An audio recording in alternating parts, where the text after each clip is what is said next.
para que a través de nuestra plataforma Zoom, nuestro primer vicepresidente, el general Francisco Antonio Vargas Vaca, dictará la conferencia Los símbolos de la patria. Esperamos que sea de al agrado de todos ustedes. Asimismo, recomendarles que durante la conferencia, por favor, tengan apagados sus micrófonos y las preguntas que deseen hacerlas las hagan por el chat de esta misma plataforma, las mismas que serán formuladas al finalizar la conferencia. Muchas gracias. Adelante, mi general. Ahora sí, damas y caballeros, buenas noches. Lo primero que debo decir es que esta conferencia estaba programada para ser dictada por el señor general Germán Hamann Carrillo, presidente del Centro de Estudios Histórico-Militares del Perú. Sin embargo, por razones de fuerza mayor, me he encargado que yo lo releve, lo cual fue responsabilidad, ¿no? Reemplazar a un directo historiador, a un gran oficial, a un gran orador. Pero asumimos el reto y estamos acá para presentar la conferencia titulada Los símbolos de la patria. Para ello he preparado una exposición en PowerPoint y vamos a ver a través del compartir pantalla, la voy a ir presentando y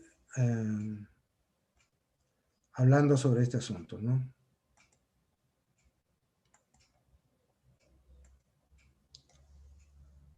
Bien, ahí está. Pueden, seguramente están viendo una barra con 4 o 5 figuras a la derecha, ¿no? Pueden achicarla apretando los botones de arriba o pueden minimizarla al máximo para que noten todas las figuras del PowerPoint. Comenzamos entonces. La conferencia se titula Los símbolos de la patria. ¿Cuáles son? Son 3. La bandera, el escudo y el himno nacional, de acuerdo al artículo 49 de nuestra Constitución Política. Solamente tenemos 3 símbolos de la patria. De cada uno de ellos realizaré una breve descripción, su empleo, presentaré una breve historia, así como algunos emblemas, insignias y enseñas derivados de la bandera y el escudo nacionales, y también debo presentar algunos casos de mal uso de los símbolos de la patria. Comencemos entonces. La bandera nacional. Se trata de un lienzo de seda llana, rectangular, compuesto de 3 franjas verticales, una blanca al centro y 2 rojas a los extremos. Su dimensión tendrá una proporción de 3 para el largo y 2 para el ancho. Como vemos en la figura, la bandera nacional no ostenta ningún escudo, ni el escudo nacional ni el escudo de armas. Así es nuestra bandera nacional. También es importante comunicar que la longitud del asta será por lo menos 3 veces mayor que el largo de la bandera. Esto es para facilitar el ondeamiento de este símbolo de la patria. Están normadas las medidas y proporciones de la bandera nacional en relación al edificio donde es izado. Así, para edificaciones que tengan una altura de 5 metros, la bandera tendrá 90 centímetros de largo, 60 centímetros de ancho, con un asta de 1,80 m, ¿no? 3 veces el ancho. De igual manera está normado para edificaciones que tengan una altura entre 5 y 10 metros, entre 10 y 15, más de 15, o donde funcionen los ministerios públicos. Está normado las dimensiones de la bandera y el asta. Esto no es muy conocido, menos cumplido. La bandera es de uso obligatorio en edificios, casas, fábricas, campamentos, embarcaciones de propiedad particular, los días de fiestas patrias y cuando se ordene por ley o decreto especial. Miren nuestra bandera, no tiene ningún escudo. Pero hago la salvedad que en los edificios públicos o dependencias del Estado se emplea en estas ocasiones el pabellón nacional. Ya hablaremos de ello en su oportunidad. Cuando está izada nuestra bandera, quedará en el tope del asta. Si figurara juntamente con banderas de otra nación, será colocada a la misma altura. Si figurara con banderas de unidades militares u otras banderas, será colocada a más altura, es decir, la bandera nacional a más altura que las otras banderas de corporaciones, asociaciones, instituciones, colegios, etc. Por motivo de duelo nacional establecido por ley, será izada a media asta. No es por capricho o porque a algún colegio se le ocurre izarla a media asta porque falleció un profesor. No, tiene que estar establecido por ley. Veamos rápidamente la historia de nuestra bandera.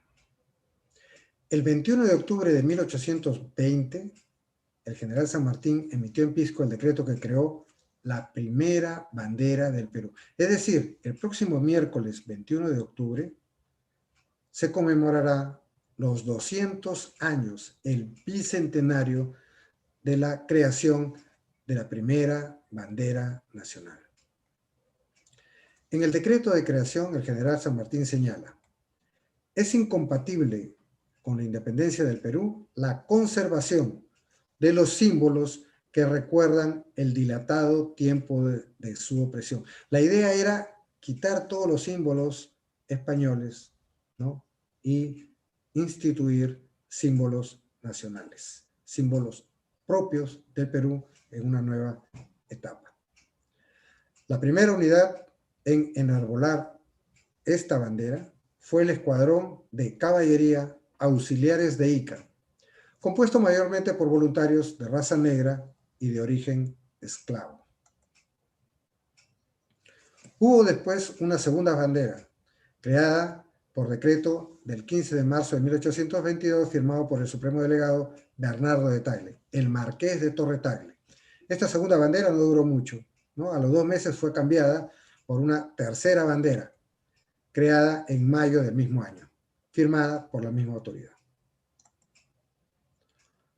Es decir, el 21 de octubre una primera bandera, luego en marzo de 1822 una segunda, en mayo una tercera, y posteriormente, el 25 de febrero de 1825, hubo una cuarta y definitiva bandera, creada por ley, firmada por el general Simón Bolívar. Al ver las fechas, notamos que la proclamación de nuestra independencia, el 28 de julio de 1821, fue realizada con esta primera bandera. No como hemos visto en algunos óleos y algunas pinturas antiguas, ¿no?, en la cual colocan al general San Martín con esta cuarta bandera, ¿no? En estricto, la proclamación de nuestra independencia fue realizada con la bandera de los triángulos. Asimismo, las batallas de Junín y Ayacucho se realizaron bajo la tercera bandera, es decir, la del sol encarnado. No con la cuarta bandera, la que no ostenta ningún escudo. Esto para ser coincidente con las fechas de creación de cada uno de estos símbolos. En cuanto a mal uso, desafortunadamente muchas veces vemos en las calles banderas sucias, deshilachadas, en mal estado de conservación en general. Y también, por otra parte, vemos banderas que son colocadas a la misma altura, ¿no?, como notarán, a la misma altura que la bandera de una asociación o de un colegio o una bandera corporativa. Lo correcto sería que la bandera nacional esté a mayor altura que las otras banderas de asociaciones, corporaciones, etc. En cuanto al escudo nacional, se trata de una representación de líneas simétricas. El cuerpo central está dividido en 3 campos. Un primer campo, a la izquierda arriba, de color celeste, con una vicuña que está mirando hacia el interior. Fíjense la figura de la vicuña. Luego hay un campo blanco donde está el árbol de la quina. El árbol de la quina tiene esta forma. Es un árbol frondoso, un árbol coposo, lleno, un árbol bonito. El tercer campo está en la parte inferior y es el campo de color rojo, donde se encuentra una cornucopia dorada derramando monedas también doradas. En la parte superior, una corona de encina verde, cerrada, no es una corona abierta, es una corona totalmente cerrada. Y a los lados, abrazando el cuerpo del escudo, un estandarte y una bandera a cada uno de los lados. Las banderas están unidas en la parte inferior. Nuestro escudo expresa, simboliza las riquezas del Perú en los 3 reinos naturales: animal, vegetal y mineral.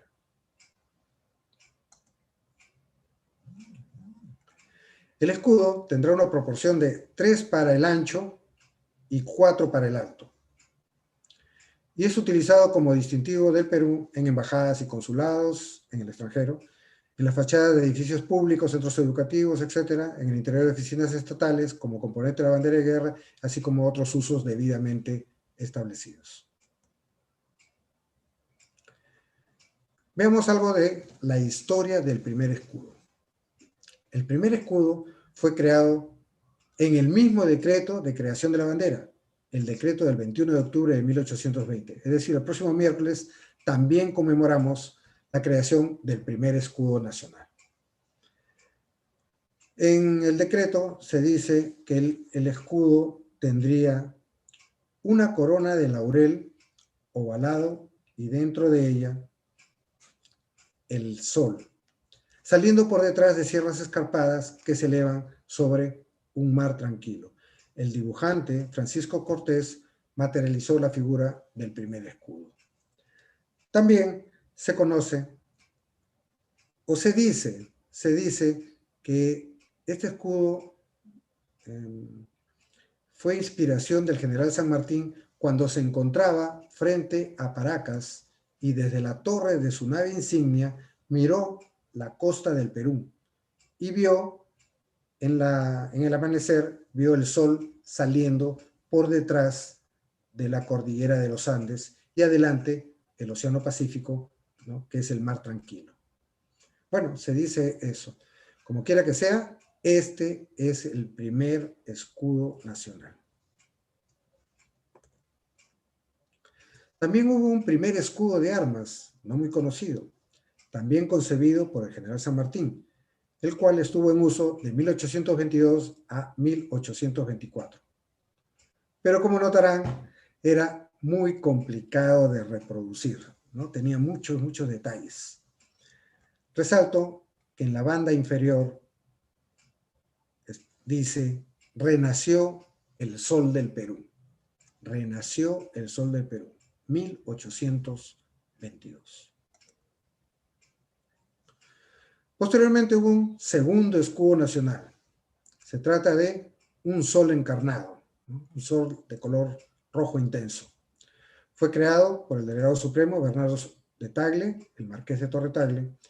Este modificó el primer escudo concebido por el general San Martín el 15 de marzo de 1822. Luego hubo un tercer escudo, creado por ley del 25 de febrero de 1825, promulgado por el general Simón Bolívar, que modifica el segundo escudo, que modifica el escudo del sol encarnado. Esto conforme al diseño ideado por José Gregorio Paredes y Javier Cortés. En esta ley hay una breve descripción del escudo que termina con la siguiente frase.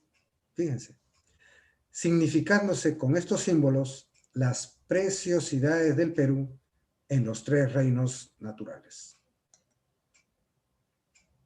La historia de la evolución del escudo es bastante interesante, por decirlo menos, ¿no? Del diseño original de 1825 fue cambiando y cambiando hasta que en 1950 se fija el diseño que conocemos en la actualidad.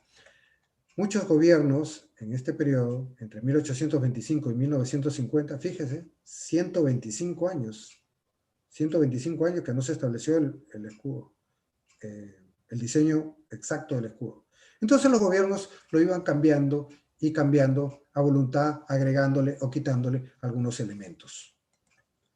Así pues, encontramos todas estas variaciones de escudos en ese periodo. Y seguimos buscando y encontramos más y más variaciones del mismo escudo nacional. Y todas oficiales, todas utilizadas en los documentos o en las ceremonias de los diferentes gobiernos. Llama la atención este escudo. El primero, el último de la derecha arriba. Fíjense el árbol de la quina, una representación muy mal hecha. La vicuña, peor. Y la cornucopia mirando hacia la derecha, ¿no? Hacia el otro lado que los otros escudos. También resalto el último escudo de la derecha. Este es el escudo con el cual se conmemoró el centenario de la independencia nacional, es decir, el escudo que se utilizó en 1921. Se parece mucho al actual, pero sobre los estandartes están colocadas las ramas de olivo y de laurel. ¿No? Es algo diferente.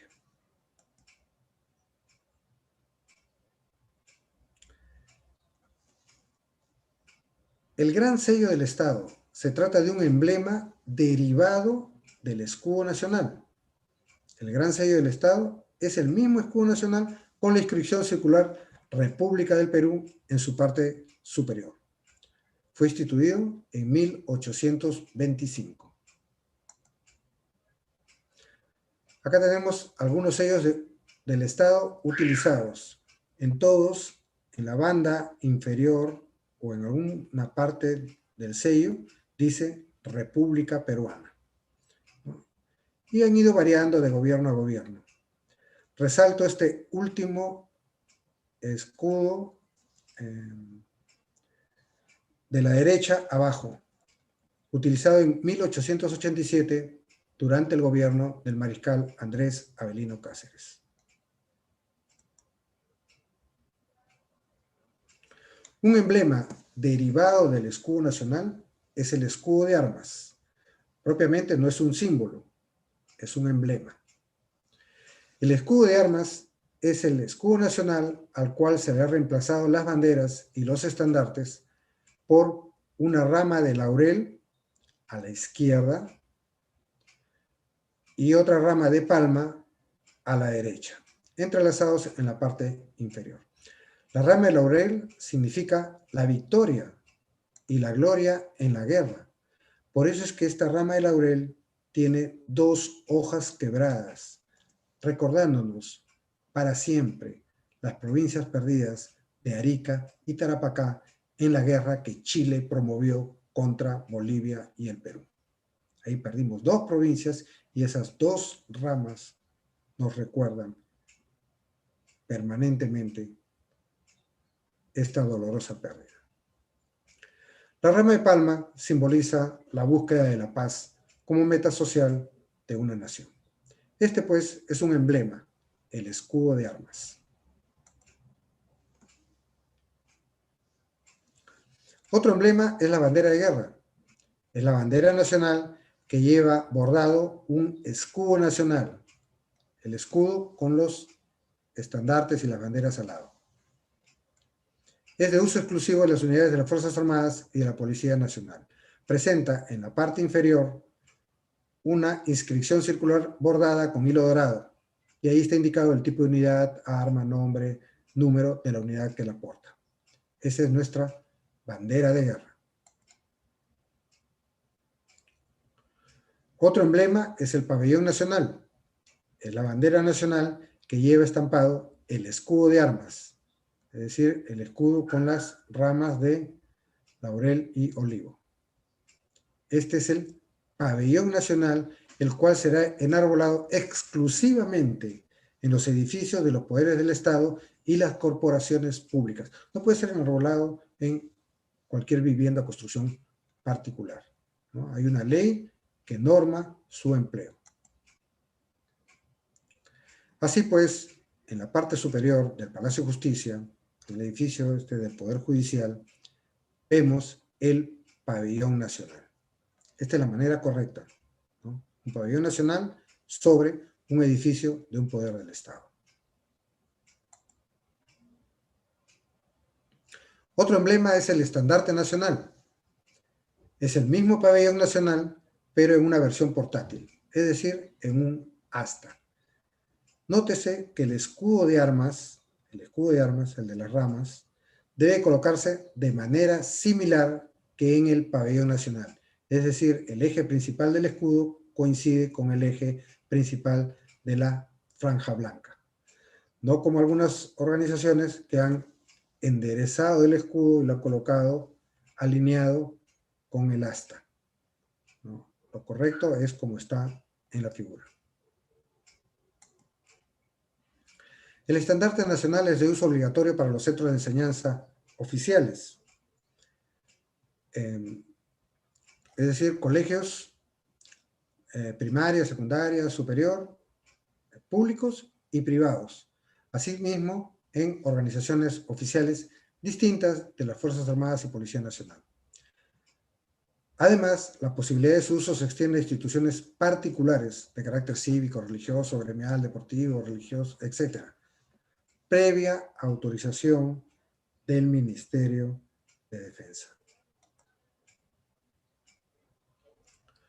También tenemos a la escarapela nacional. Esto no es un símbolo, no es un emblema, es un distintivo. En algunos países es un símbolo nacional. En Perú es un distintivo.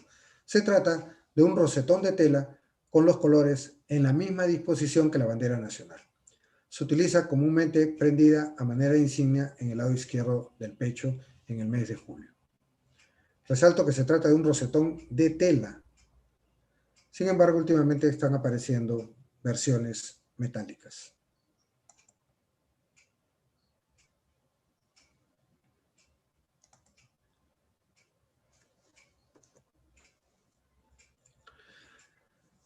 Veamos algunos casos de mal uso. Acá tenemos el escudo nacional que tiene la corona de encino no cerrada, ¿no? Está abierta en la parte superior. La vicuña mal representada. Los bordes de los estandartes dorados, ¿no? Esto no está permitido. Y lo más grave, el árbol de la quina no está bien representado, no es así el árbol de la quina. Esto parece una hoja de alguna verdura, de perejil, qué sé yo, ¿no? El árbol de la quina es frondoso, coposo, lleno. Y acá, dolorosamente, debo presentar una serie de escudos distorsionados que he encontrado en diversos medios de comunicación, periódicos, en las redes sociales, etc. Esto es un maltrato, es una injuria, es un insulto a uno de los símbolos de nuestra nación, a uno de los símbolos de nuestra patria. Sin embargo, desafortunadamente, son comunicados y enviados muchas veces a través de las redes sociales, etc. Acá tenemos escudos que les han cambiado los colores, los símbolos, ¿no? Etc. Esto es indignante. Por acá tenemos otro caso de mal uso. Esta vez el pabellón nacional. Recordemos, es de uso exclusivo en los edificios de los poderes del Estado. Sin embargo, acá vemos un pabellón nacional colocado en una construcción particular, ¿no? La bandera nacional con el escudo de armas, es decir, el pabellón nacional, izado en una construcción particular. Y acá vemos el pabellón nacional colgado en una vivienda particular. Acá también colgado, como si fuera una toalla que he puesto ahí a secar en el balcón de mi vivienda. No tiene un asta, no ondea, ¿no? Ese es un maltrato a nuestro pabellón nacional. Este es un caso muy extraño. Acá el pabellón nacional no se encuentra al tope, fíjense, no se encuentra al tope del asta. Por otra parte, ha sido colocado en un asta muy corta, ¿no? Esto no tiene 3 veces el alto del pabellón. Pero lo más grave es que no se permite el ondeamiento. Este pabellón nacional no ondea al viento, porque le han colocado un tirante que lo atraviesa, ¿no? Agarra la punta inferior y está asegurado a una base, a un anclaje en la pared. Es decir, este pabellón nacional no ondea, está fijo ahí, lo cual está en contra de algunos dispositivos legales. Este es otro caso de mal uso que me llamó la atención. Y es que en el mes de octubre han aparecido banderas de otros colores. Y acá tenemos banderas morado, blanco y morado. No tengo nada contra el señor de Pachacamilla, nada contra el señor de los Milagros, pero debemos tener muy en claro que solo tenemos una bandera nacional. Y esta bandera nacional es la que luce los colores rojo y blanco. Alguna vez por duelo he visto banderas negro, blanco y negro, ¿no? Esa es una barbaridad, por decirlo menos. Y acá tenemos otro caso de una bandera morado, blanco y morado, y bueno, otro caso de mal uso. Esto también es un maltrato al pabellón nacional. Fíjense, la bandera nacional debe arriarse, debe retirarse, debe recogerse a las 18 horas como máximo, ¿no? Y puede izarse a partir del día siguiente a las 8 horas y en algunos casos a las 10 horas. Sin embargo, algunas instituciones en algunos lugares dejan abandonada toda la noche la bandera nacional o el pabellón nacional, como en este caso en que esta fotografía fue tomada cerca de las 9 de la noche. Esto también es un maltrato a nuestra bandera. Otro caso de mal uso es emplear pequeños pabellones nacionales en vez de banderas. Estos son colocados en vehículos, en tribunas, viviendas, en gorras, en polos, en pantalones y en otros lugares durante las fiestas patrias. En todo caso, se debería emplear la bandera, ¿no? Rojo, blanco y rojo, sin ningún escudo. Este es un caso de mal uso muy extraño, ¿no? En este estandarte nacional han colocado el escudo de armas, pero las ramas laterales y la corona de encino las han puesto de color dorado. No sé por qué, le parecería más bonito, qué sé yo, pero esta es una distorsión inaceptable de un emblema de la patria, del estandarte nacional. Es una inaceptable distorsión. Y acá tenemos otra, ¿no? El estandarte nacional, que han enderezado el escudo, ¿no? Lo han puesto alineado con el eje del asta, y también le han puesto una cinta en la parte superior y un borde de flecos de color dorado. Esto distorsiona también el diseño oficial. Bueno, y así hay varios casos más de mal uso de nuestros símbolos, de nuestros emblemas y de nuestras enseñas patrias. El tercer símbolo de la patria es el himno nacional. Se trata de una composición poética y musical que constituye la canción nacional del Perú. Consta de un coro que debe ser interpretado en un ritmo especialmente diseñado ¿no? Y todo normado. El autor de la letra es José de la Torre Ugarte, la música es del compositor José Bernardo Alcedo, pero nuestra actual versión tiene la armonización musical del maestro italiano Claudio Rebagliati. Es decir, la versión que escuchamos y que cantamos actualmente no es la versión original de 1821, ¿no? Ya ha sido algo cambiada, armonizada musicalmente, le dicen, ha sido algo cambiada, con autorización del autor, el compositor José Bernardo Acedo, y la participación del maestro Claudio Rebagliati. Veamos la historia de nuestro escudo. Después de la proclamación de la independencia en 1821, el 7 de agosto, es decir, 10 días después nomás del 28 de julio, el general San Martín convoca a un concurso para la composición de la Marcha Nacional del Perú. Se presentaron 7 piezas musicales, ganando la de Bernardo Alcedo. La pieza ganadora fue interpretada por primera vez en el Teatro de Lima el 24 de septiembre de 1821 por la soprano Rosa Merino. A la función de gala asistió el general San Martín, así como otros próceres de la independencia. Fue interpretada por la orquesta del Teatro de Lima, dirigida por el mismo compositor, Bernardo Alcedo, quien puso el marco musical a la letra de José de la Torre Ugarte. Sin embargo, la letra y música aprobadas en 1821 fue modificada varias veces y llegamos a tener incluso 3 versiones y las 3 se declaraban oficiales.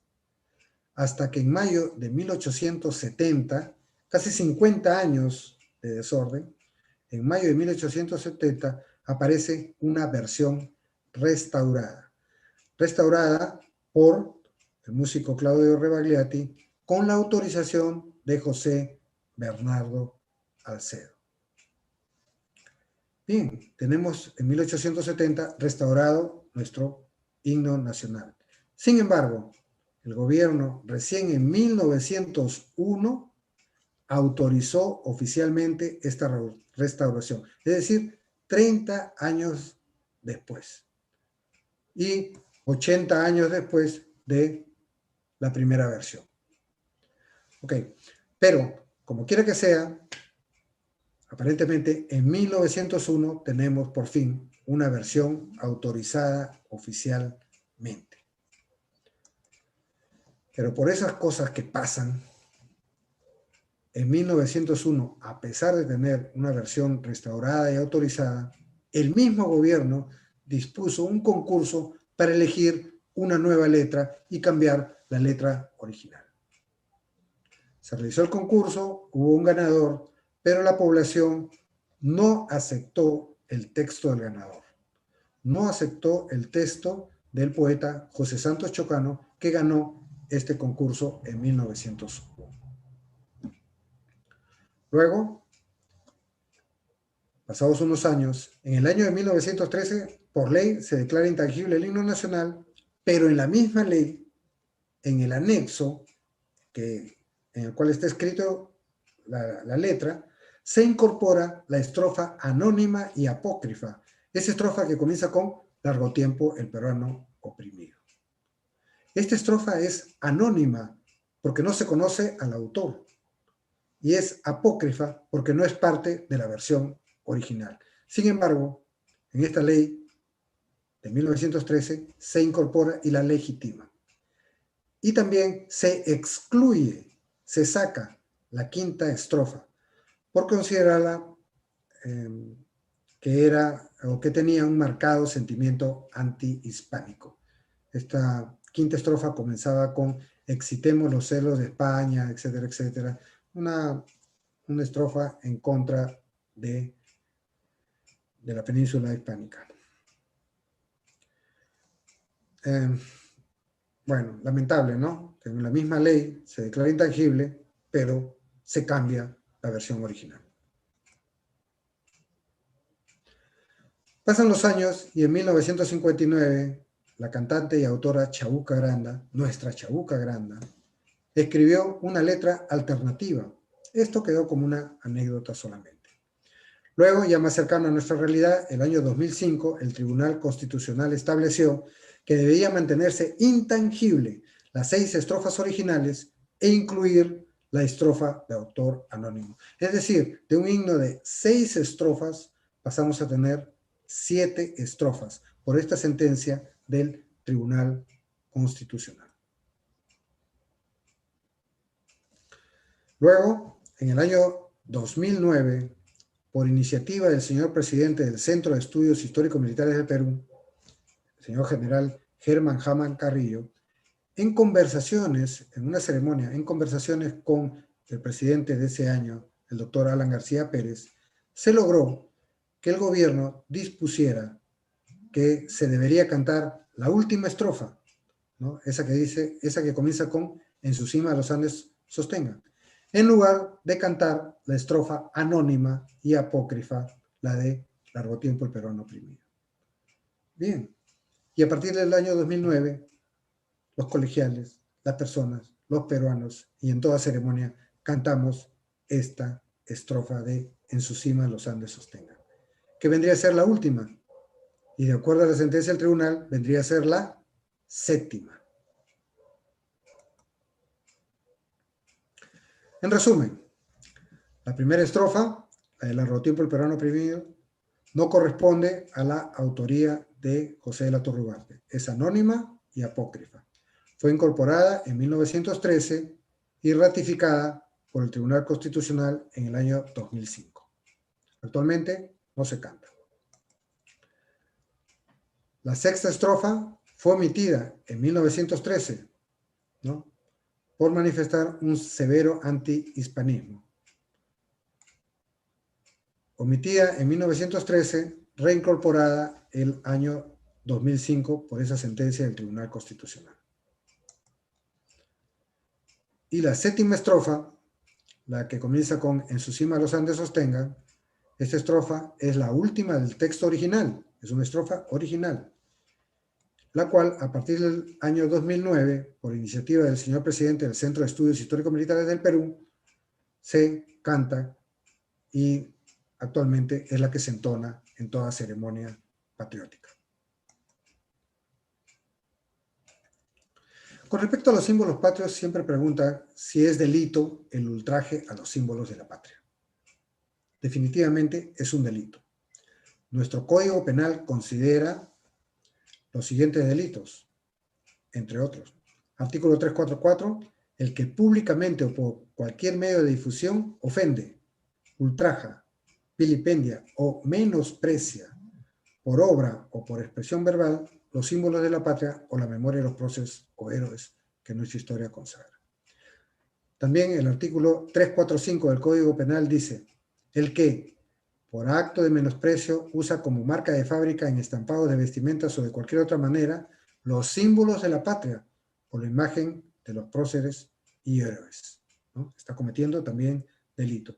Sin embargo, vemos cómo impunemente se colocan banderas, escudos distorsionados en muchos polos que utilizan las personas, seguramente por desconocimiento de que se trata de delitos.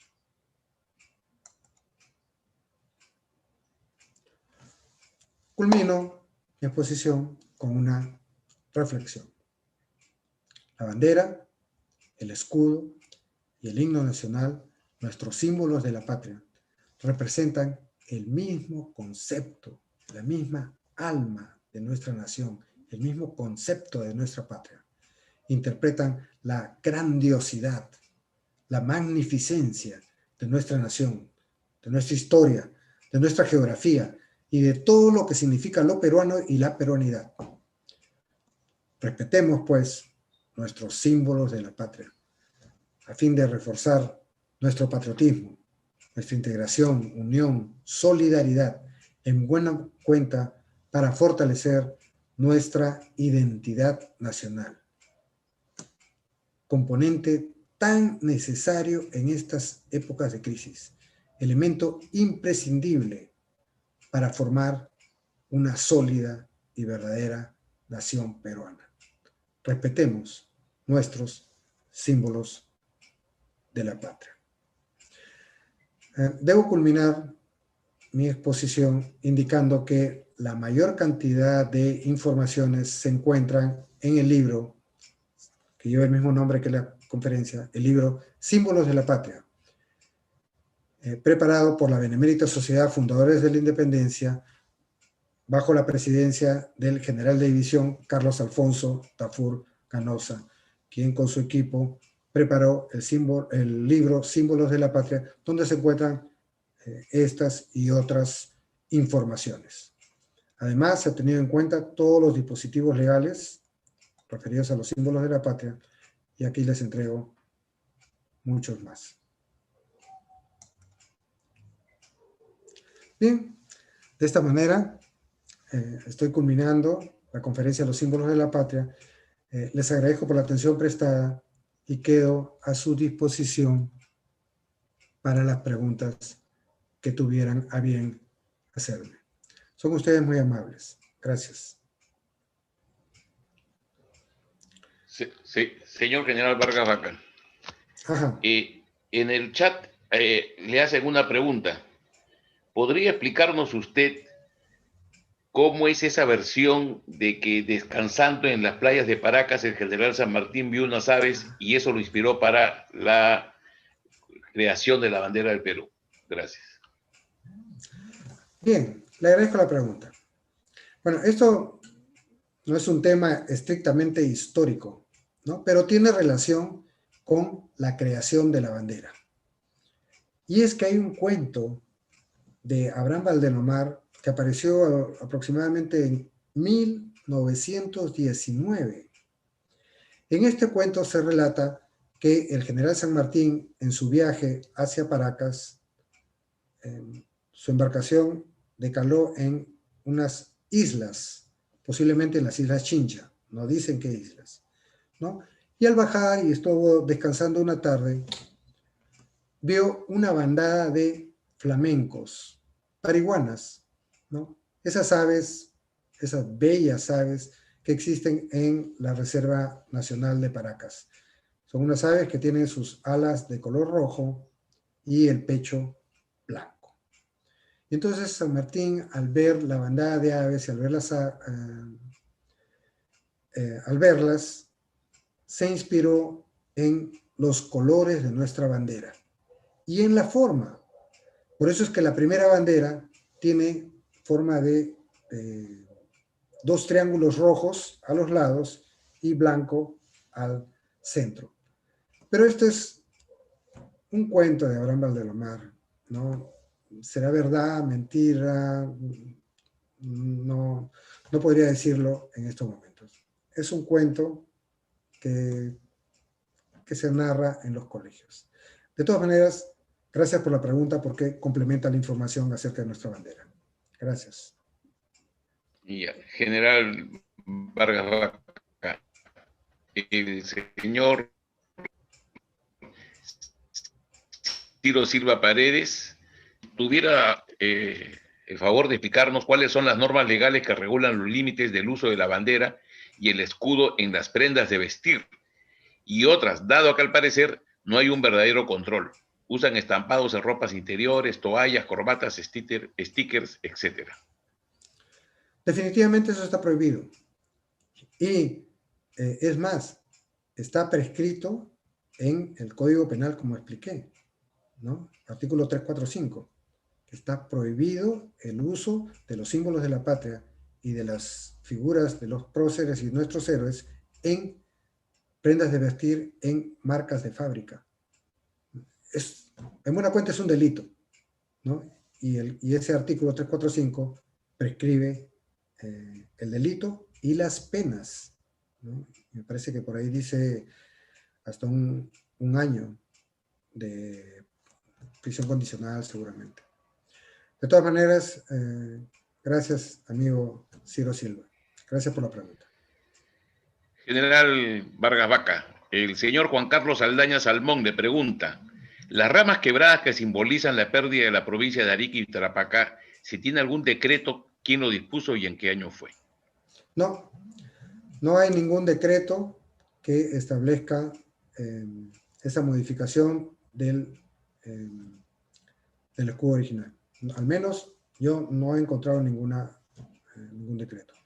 Sin embargo, comenzó a usarse a partir de 1890 aproximadamente. Y también en algunas monedas a partir de 1888, ¿no? Es decir, después de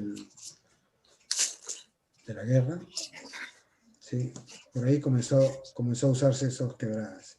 Y con mayor razón después de 1929, ¿no? Ya quedó a partir de esa fecha, ¿no? Cuando después de la reincorporación de Tacna y la dolorosa separación de Arica, ya quedó instituido esas ramas quebradas de nuestro escudo de armas.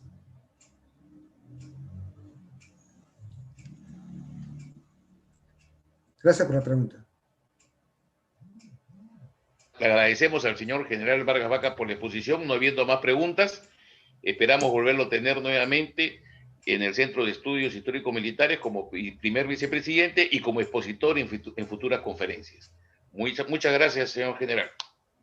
Gracias a todos ustedes. Muchas gracias por su atención. Muchas gracias. Buenas noches.